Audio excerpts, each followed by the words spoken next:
شیر آ گیا تو آپ نے اس شیر کو مخاطب کیا اور فرمایا یا ابا الحارث انا مولا رسول اللہ صلی اللہ علیہ وسلم. یہ شیر کو عربی میں کنیت ہے اس کی ابو الحارث. تو کہا کہ اے ابو حارث میں رسول اللہ صلی اللہ علیہ وسلم کا غلام. تو وہ شیر سر اس نے جھکا لیا اور دم ہلانے لگا اور آگے آگے چلنے لگا حضرت ثوبان رضی اللہ تعالی عنہ کے، یہاں تک کہ آپ کو آپ کے لشکر میں واپس پہنچا دیا. یہ ان کا مقام تھا، مرتبہ تھا. اب یہ فرماتے ہیں کہ جب رسول پاک صلی اللہ علیہ وسلم نے وہ برتن مجھے دیا، دودھ تو پینا تھا اس میں سے، لیکن آپ کہتے ہیں کہ میں نے کوشش یہ کی کہ جس مقام پہ نبی کریم صلی اللہ علیہ وسلم کے مبارک ہونٹ لگے تھے کوشش کر کے اسی مقام سے پیوں. تو آپ نے پھر اس سے پیا اور آپ فرماتے ہیں کہ وہ برف سے ٹھنڈا اور شہد سے زیادہ میٹھا دودھ تھا. تو سیدنا ثوبان رضی اللہ تعالی عنہ ان کے عشق کے، محبت کے کئی واقعات موجود ہیں. میں صحابہ کرام علیہم رضوان کا 4 دن سے تذکرہ کر کے نبی کریم صلی اللہ علیہ وسلم کی جو ان کو نصیحت تھی وہ بیان کر رہا ہوں. حضرت معاذ بن جبل رضی اللہ تعالی عنہ، حضرت ابو موسیٰ اشعری رضی اللہ تعالی عنہ، کل سیدہ فاطمہ رضی اللہ تعالی عنہ کا سنا. حضرت ثوبان رضی اللہ تعالی عنہ کو نبی کریم صلی اللہ علیہ وسلم نے کئی وصیتیں کی ہیں.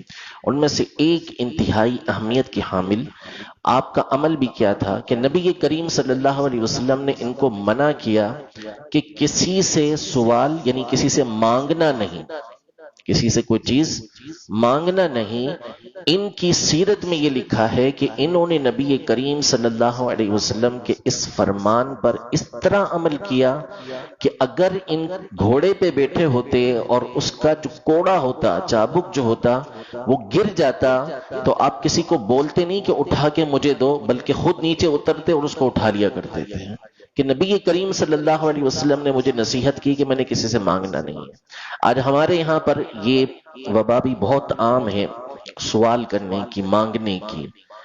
ایک حدیث پاک میں ارشاد فرمایا کہ جو لوگوں سے بلا ضرورت سوال کرتا ہے، یعنی اس کے پاس کھانا موجود ہے، اس کی حاجت پوری ہو جاتی ہے، وہ کسی سے اگر مانگتا ہے، سوال کرتا ہے تو قیامت کے دن اس طرح آئے گا کہ اس کے چہرے پر گوشت نہیں ہوگا، یعنی ذلت اور رسوائی کے ساتھ وہ آئے گا. کیونکہ بغیر کسی ضرورت کے سوال کرنا یہ حرام ہوتا ہے، مانگنا حرام ہوتا ہے.